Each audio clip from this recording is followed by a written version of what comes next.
Okay, mayang mudto ng usab kanatong tanan Luzon, Visayas, Mindanao. Mayong mudto Philippines, mayang mudto world, mayang mudto universe. Ani ana punta manghigala nini atong tulumanon sa kahanginan CONA Catechesis on Air. Ug ako lang gihapon kini inyong ubos nga alagad, Reverendo Padre Edwin Academia Akab. Abino adlaw no usab karon nga unsa man tarong adlaw. Huwebes, Pizza 30. Pizza 30 na taron manghigala sa bulan sa Abril. Nakala no? Mayong mudto na kanaton tanan ang hinaot ko nga wala mo gibati sa lawas, walay ubo, walay hilanat, walay sipon, walay sakit sa tiyan, walay arthritis ug wala wala tanan pero naginhawa pa. Importante gina nga mo ginhawa ta kay kung di na gani ta mo ginhawa wala nagyud tay kan kinang gitawag uli na ta mo ginhawa nga wala na babay na babay na babu na. Sa padayon ta mga higala no sa ato ang pagpanganak ato na i-congratulate ang mga katekista no siguro nahumana siguro mo sa inyo mga seminars no mga katekistas kay karong ugmang adlaw mahigala mayo uno na baya no sugod na dayon ta sa ato ang o sugod na dayon mo sa inyo ha mga pagpangalagad ayan no. So muna nga padayon gihapon kita no nya ato di ay nga andamon ang mga kaigsuonan nato nga mga katekistas alang sa ilahang mga gimbuhaton diri sa Manhuyod medyo na seminar na sila no usa ka adlaw nga seminar ni adtong itong usang adlaw no pitsa 29 no ambot kamo din na sa mga laing parokya siguro na seminar na pud siguro mo agi og pagpangandam alang sa atuang sa inyong pagpangalagad. Nahalanaw niya kumusta naman ang akong mga parokyano din sa Ayugon. No, naghidaot ko nga kamong tanan sa kapiskay sa Panlawas, walay mga problema nga nasugatan. Ayan, oh. Abino, adita mga higala sa ato ang CBCP News, Balitang Simbahano ni ining kamudtuhon. Abino mga higala sa April 30, Cebu Archbishop seeks urgent action as aging priests outpace new vocation. Ayan, no? Sa ato pa si Archbishop Abit Uy, medyo na problema siya kay murag paspas ang katigulangon kaysa ang paspas bitaw ang pagkawala sa mga kaparian tungod sa katigulangon kaysa mga bukasyon nga nisulod sa atuang tagsa-tagsa ka mga parokya no sa ato pa murag wala bitaw bay mupuli ingon di ana no so muna nga nanawagan in town si Archbishop Uy sa mga ginikanan nga inyo yung dasigon ang inyong mga kabataan nga musulod sa pagkapare kay medyo matawag na to og nagkajutay na ako daan 66 years old na ko ni mahuman ning ako ang mahuman kining ako nga bukasyon kining ako ang termino diri sa Manhuyod murag mo pahuway-huway na siguro ko mura og mo retire na siguro ta pero kung makaya pa no mag-agad-agad na ta sa obispo kung makaya pa revisyon gihapon ta pero dili na ingon ani nga kana bitang rigid ang ato ang pagpangalagad medyo suporta na lang no so mo kana ang panawagan usab ni Cebu Archbishop kining Abit Uy. Balita gikan sa Vatican, Pope outlined the qualities no of Vatican diplomats must be bridges and channels of peace. No mo na panawagan usab sa atuang talahurong Santo Papa nga ang mga diplomats ba kining mga gitawag natong papal nuncio kinahanglan nga mamahimo yung mga bridges no o kanang gitawag natong channels of peace kana bang kamaug gyud tang mopaangay gyud unsaon nga ang mga kanunay nga magmalinawon ang kalibutan sama karon no nga medyo gubot-gubot dako no dili gubot-gubot gamay kay medyo grabe gyud ang mga kagubot nga nagpanghitabo karon sa kalibutan. Nahala, no? Padayon ta mga higala, mao kadto ang mga balitang simbahanon ni ining kamuntuhon ug padayon kita sa ato ang pagpangalagan. Abi no arita mga higala sa atong Saint of the Day. Abi no ang atong Saint of the Day karon. Bisag way nangutana. Atong Saint of the Day karon mga higala, sigon diri sa ato ang list, sa ato ang listahan, no? April 30, walay lain kung dili sigon diri sa atong listahan mga higala, si Pope Pius the 7th, no? Kini si Pope Pius the 7th, no, or Saint Pio, usa kini sa kasanto papa, unya he implemented the provision, the doctrine that kada bitawng siya maoy nagsugod gyud ba, siya maoy paghimo sa mga doktrina nga maoy hinungdan nga nasugdan gyud ang Council of Trent. No, murag siya bay nagsugod ba, no, kini si Pope Pius the 7th, no, or San Pio the 5th, ingon anan, no. He established many seminaries, confraternity of Christian doctrine, and of course, he corrected abuses in the church, providing food for the hungry. And he organized a fleet who defeated the Turks in the Battle of Lepanto. Uniya, matud pa, he deprived himself of many customary papal luxuries. Ayan, no? Sa ito pa dako-dako gyud po katampo ni si Pope Pius the 5th, no, or San Pio. Nga naman, kisya maoy nagdiha magsugod kaniya nga natukod ang daghang kayong mga seminaryo. Kaduha, ang confraternity of Christian doctrine. O niya, iyahang gikorektahan ang mga pangabuso nga nahitabo sa simbahan. O niya, usagyod sa iyahang mga gipanghimo, mao nga naghatag siya og kanang gitawag natong pagtagad sa mga kabus, no? Unya sa diha nga medyo ang mga Turks gustong mo invade sa Europe, si Pope Pius the 5th ang nag-organize og gitawag natong kanang gitawag nato og kanang gitawag na fleet na kanabitang grupo sa mga barko nga mo'y ni asdang aron gyud nga mapanalipdan ang Europe aron mamahimo kining mga Muslim imo mosagop sa pagtuo nga Islam. Abi na mao kadto mahigala, no, balagtang simbahanon ni ining kamudtuhon ug padayon kita sa ato ang pagpangalagan. Abi no ari na ta manghigala sa ato ang doktrina. What are our doctrines? Okay, no? So doon na kitay ang topic nato karon mga higala.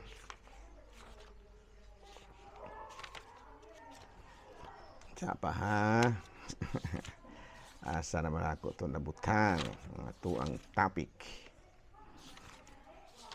Abi na padayon ta sa ato ang mga pagpangalagad ni ining kamudtuhon.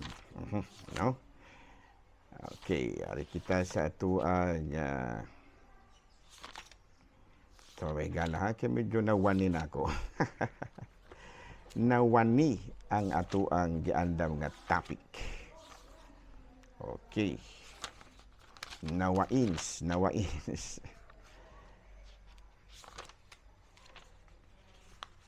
Yara mahigala, no? Abi no, ang atong topic karon is the history of religious fundamentalism. Abi no, nagsugod kining kuan wang higala, kining fundamentalism ni adtong 20th century. Noon niya atong gidefine unsa man kining fundamentalism. Kining fundamentalism ang higala is a strict adherence to literal interpretation of the Bible. No, mugyo na siya.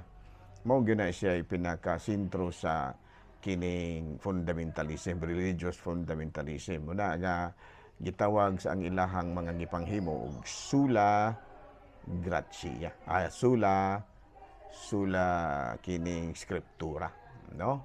Unya ikaduha is do na pagyud sila lain nga mga adherence to kining gitawag nato sa in English og kanang only graces. Kung ang maluwas ang tao, pinaagi sa grasya lamang. No, walay gitawag at kanabitaw grasya gikan sa Ginoo. Nga sa ato pa ang kaluwasan sa tao magagikan gyud sa Ginoo. Ato pa wala nay ikatampo ang tao niya sola fides kanang gitawag nato og only faith can save you. Wala nay good works. So muna siya sa fundamentalism. No, strict adherence to literal interpretation. And of course, a reaction doon na mo kining fundamentalism natukod pud kini as a reaction against modernism. No, kabalo mo unsay modernism ang higala. Kining modernism mura ba og ang kining literal interpretation sa Bible mauna gid na. Dili siya pwede nato nga tan-awon using other scientific advancements, no? Kanabang mo na gid na siya sample sa mga modernism higala. Doon naman goy pagtulunan nga sa Biblia ba nga matud pa sa mga scientific advancements ang dunay mga pipila ka mga punto sa Biblia nga dili nato pwedeng interpretahon isip historical, no? Sama pananglit sa kinibitang creation, no? Sama pananglit sa full of man, sama pananglit sa Jonah and the whale, no? Kay kining do naman goy interpretasyon karon, no, nga nag-ingon nga kining mga partiha sa Biblia should not be accepted as historical events. So, paranditan ang creation dili na sila tan-awon isip historical events. Kung dili, usa kini ka symbolic myth or allegories that carry spiritual meaning rather than historical events. Ito pa, dulay ingon ni ano ba? Kanang panabot ba? Pag panabot nga medyo gi-interpret ang Biblia, dili literally, kung dili isip usa ka pasabot-sabot nga istorya, manang allegorical allegory, pasabot-sabot ra ba ingon na di gyud makadawat ang mga fundamentalist ana kay para gyud nila kini mga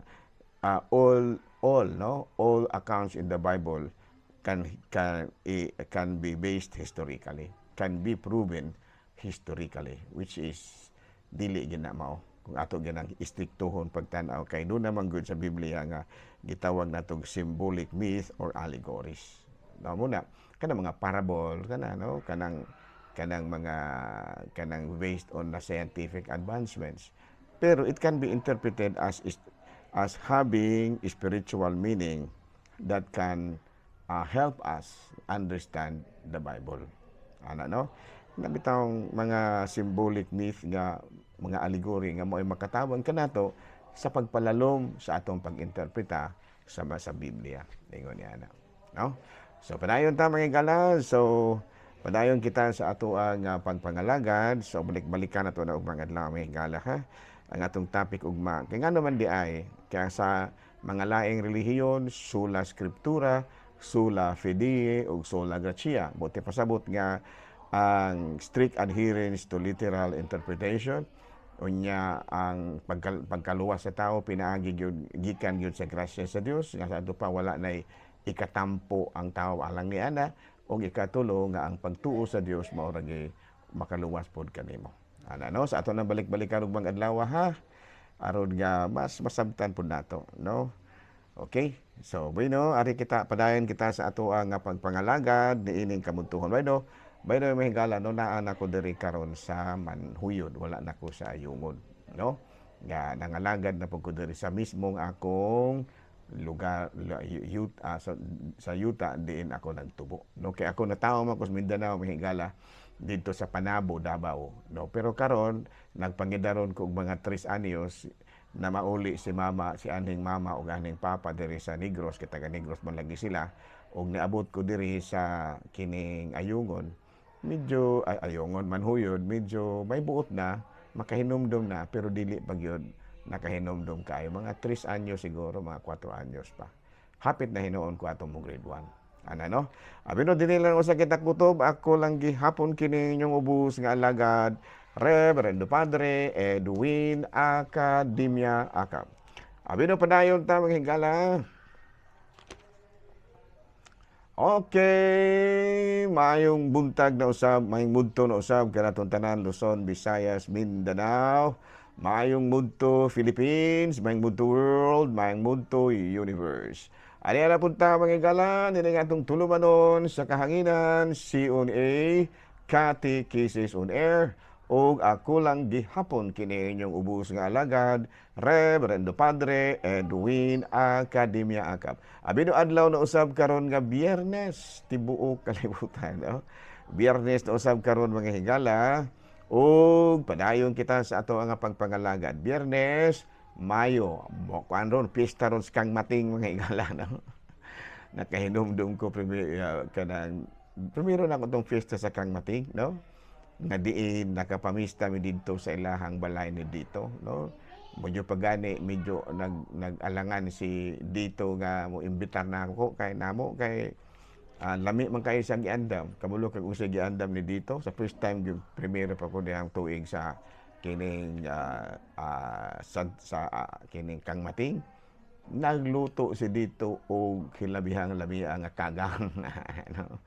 Kagang, no? Alami ang paningot gumigbugnaw mga higala, no? Og sinigop sa sabaw sa kagang, ingon ni ana. No? Muna nga di ko malimot anang kang mating ining kagang kay limnindot kay na ilang kagang din ha. Ayan, no? Abi no padayon ta mga higala sa ato ang mga pangalaga, sa ako na ginaingon adlaw karon nga Biyernes, pizza uno na kini sa bulan sa Mayo og piyesta ni Senior San Jose ang mamumuo dili katong San Jose nga amahan March 19 man to kini karon Saint Joseph the Worker. Hala no padayon ta mga galas ato nga mga gimbuhaton.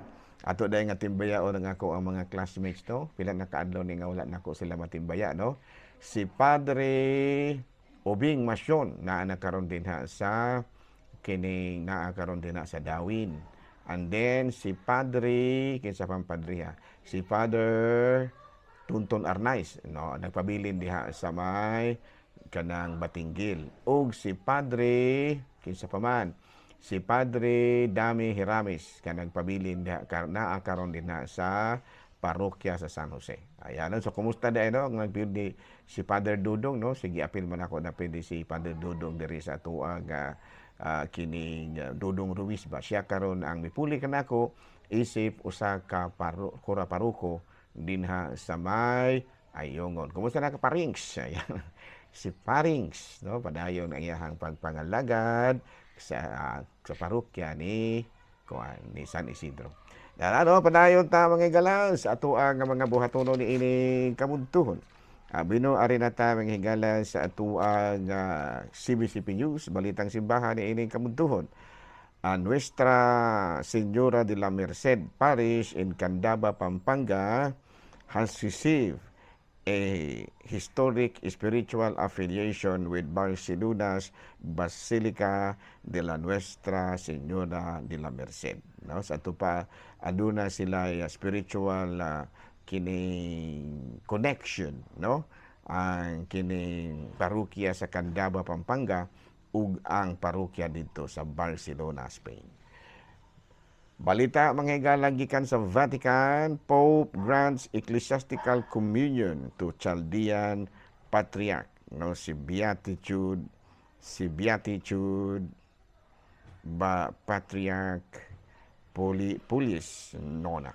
Ayan no sa ato pa kining Chaldean na Patriarch aduna na siya ecclesiastical communion sa Roma.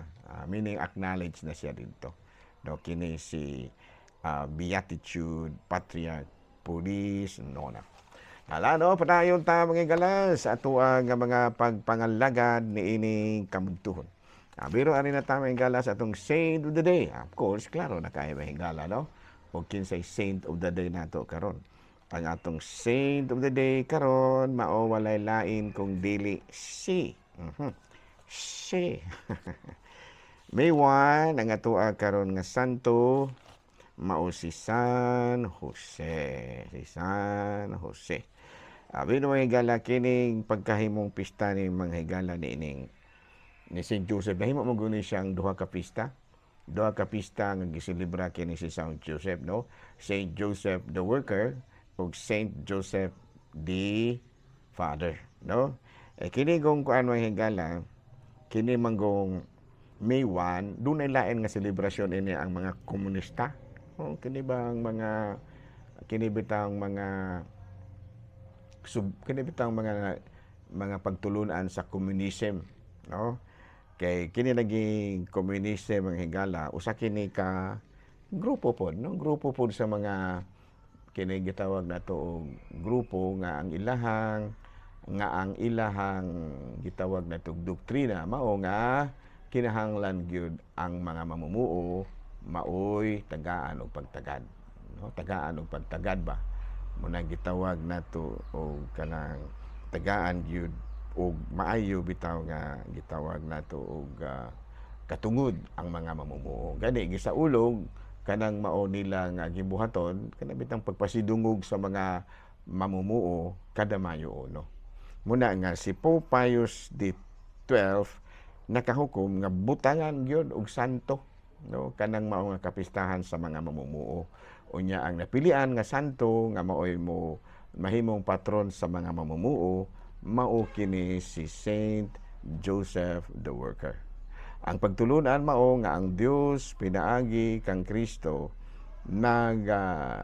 nagpakatao ug busa kita pinaagi sa atong mga kamot sa kahago, gitawag usab kita nga magbubuhat sa butang nga dakog ikatabang sa katawhan. Nawala, no? Kay wa mo lagi ni diri sa kini bitang communism ba nga ang mga mamumuo tagaan gyud og eksaktong pagtagad. Kay communism meaning nagkahiusa nga katawhan nga diin ang tanan pag-ambitan. Communion ba? Communion. Munay kanang mugsakuan pa na adjournamento. Pero sa pagkakita ni Pope Pius XII gibutagan kini og santos ug ang napili nga santo mao kini si San Jose ang mamumuo, May 1. Ayan, no, nahala pa dayon ta mga higala sa ato nga mga buhatono niini kabudtuhon. Abi no ari na ta mga higala sa ato ang catechism. Padayon nato nga gipamalandungan kato bitang religious fundamentalism, no? Nya unsa may kay ang mga laing relihiyon mga higala kuan man ning ilaha. Labi na kini mga fundamentalist groups, ang ilaha gyud is strict adherence to literal interpretation of the scriptures and of course dili sa makadawat na ining mga modernism. Buti pasabot nga ang scientific advancements ato pod nga gitagaan o basihan sa ato usab nga pag-interpreta sa ato mga pagtulunan sa simbahan. Ana no mo na modernism. Although nga ang simbahan kaniadto di gyud kadawat ni ana, pero karon aduna na mga punto labi na mga psychology kana bitaw nakabantay mo ana mga higala kining doon na tay mga pagtulunan karon nga ang pagtulunan sa scientific advancements kini sa psychology, psychiatry ug uban pa no sa philosophy aduna nay gitawag natong gikatampo alang sa maayong pag-interpreta usab nato sa Biblia. Ana no? Sumunay gitawag natong modernism. Pero ang mga laing relihiyon dili gyud makadawat na ana. Ang ilaha ra gyud labi na mga fundamentalist groups literal interpretation of the gospel and also dili gyud sila makadawat na ining modernism. Ayan no. So unsa may ato ang kung atong ikumparar unsa man pud ay ang atoa kay sa laing relihiyon kuan man ning ilaha kining gitawag og kining sola scriptura, no, scriptures alone, or sola fide, faith alone, or sola gratia, grace alone, no? Pero kini sa ato adili ang atong pagtulunan, of course we always adhere to scriptures, pero dili literal nga panabot kung kay kini kung sa Katolikong pagtuo mga higala, doon na tayo daghang kaayong mga basihan sa pag-interpret nato sa Bible. Dili lamang ang literal interpretation. Take for example, sigon sa mga panuki-duki sa mga Bible scholars, sa Biblia, adunay nagkalain-lain nga pamaagi sa pagsabot niini. Doon ay gitawag nato og fundament kanang gitawag nato og literal, of course. Doon na po gitawag nato allegorical, no, figures of speech. Doon na po historical, no. Doon na po pamaagi nga matud pa poetry, no. Unya doon na po gigamit usab nga style sa pag-interpret sa Biblia isip usa ka kanta. Ano ba na, no? Muna kita, ang atong mga biblical scholars, tigulang na lang manghigala, wa pag yun makumplito ang ilahang pagtuon. Okay, tung-anan lang tamo manghigala, no? Ang mga sources baya, kung mag-research ka, magtuon ka sa Bible, lisod baya kayo kung di ka kamao nga muhubad o nagkalain-laing pinulungan. Tungod kay ang mga libro nga imuhang basihan sa inyong pagtuon, dili baya kanang in English tanan. Kung unsay naa dinha sa inyohang pagtuon sa Bible, no, kana bitaw gitawag nato og kanang gitawag og scriptures, no, kung unsay original nga text na ana, mao jud ay gamiton mo nay gamiton sa inyong discussion. So panalitan ang libro ang pinultihan na Hebro, mao gyud ay gamiton sa discussion ang Hebro, no, o baka kining gitawag natong Aramaic, mao gyud ay gamiton. Sa ato pa, kung dili ka daan ka mao, dili daan ka kamaong mugamit ni anang mga kasabot ni anang mao nga mga pulunga tungod sa sinulatan na maglisod ka muna nga in as much as possible if you are a biblical scholar, daghan gyud kang mga pinulungan nga nakatunan. Latin, Griego, Greek, kining gitawag nato Aramaic, Hebrew, French, no, Italian, daghan. No muna nga kining ang ato ang pag-interpret sa Biblia dili literal, no? Daghan tag mga gitawag nato og pamaagi sa pag-interpret niini. And number 2, kining tradition, no? Kay human ang mga apostoles nangamatay, nanudlo baya pudto sila. Nya katong mga gipangtudloan nila kanunay ra gyud gihapon nga gitudlo ang ilang gipangtudlo hangtod nga nahimo na kining mga tradisyon.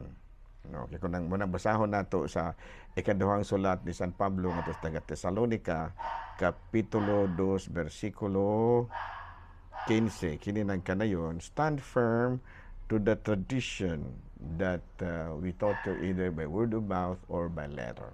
No, sa ato pa tradition, ano, katong unang gitudlo sa mga apostoles, muna na gitawag nato og primero ang pagpanudlo sa mga apostoles gitawag katong magisterium, pero kay dugay naman kaayo nahimo na kini karon nga tradition. Sa ato pa very much connected gyud gihapon sa scriptures kay ang mga apostoles first hand witness baya to, no, sa mga pagtulunan. So muna nga ang gigikanan sa ato mga pagtulunan, it could be the magisterium, no, kining college of cardinals, college of bishops, no, or pwede pod nga kining scriptures, no, pero ang lahi ang atong pagpahagi sa pag-interpret, dili literal. And number 3, kining tradition. Okay, bino dinhi na lang usa kita kutob ha, no, sa man gyud nga moabot man gyud ang panahon nga kita man nagbulag. So daghang salamat ha sa inyo nga pagpatalingog. Ako dahil nga timbayaon usab og maayong budto ang akong mga kanhi parokyano dinha sa Tanhay, Sibulan, Bayawan, diya sa Ayungon, ug ingon man usab dinha sa may Dawis, dinha sa may kining gitawag nato og Kalumbuyan, dinha sa Bayawan ug daghan panguban, no? Daghang katikista. Nahinaot ko nga ready na mo sa inyo usab nga pagpanudlo sa mga kabataan sugod karong adlaw. Daghang salamat ug maayong mudto, Pilipinas.